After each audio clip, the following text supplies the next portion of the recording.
In this video, I will show you how to use Android Emulator with React Native on the new MacBook with the silicon chip M1.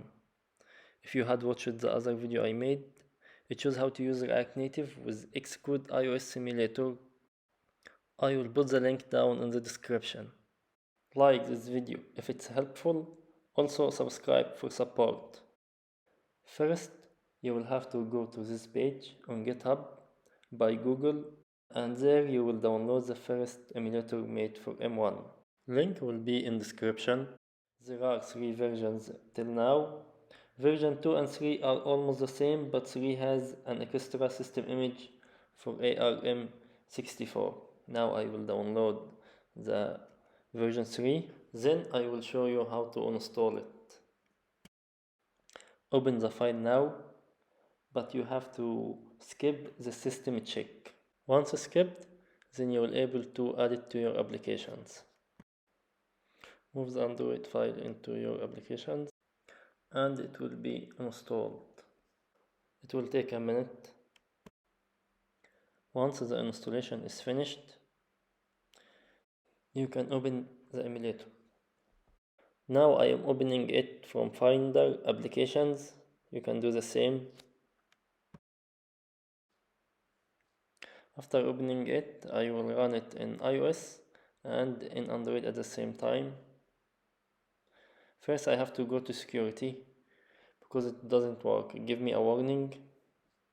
Now you can open it from here and press open.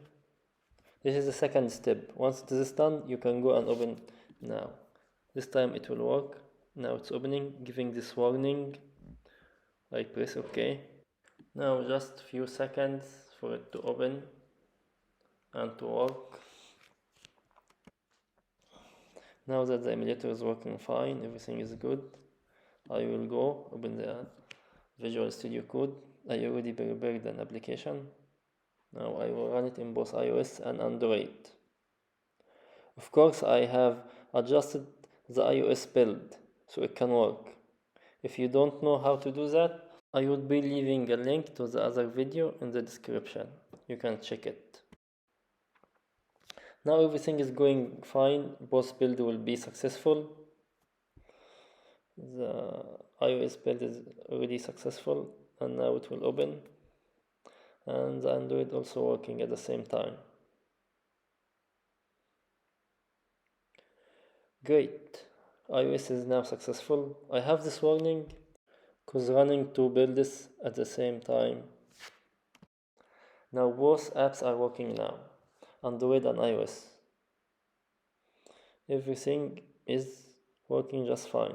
Now let's go make a test. Let's delete this. Write our own code and see the results in both the emulator and simulator. Okay, now let's see. It's showing in the emulator, the Android emulator and the iOS simulator. Thanks for watching.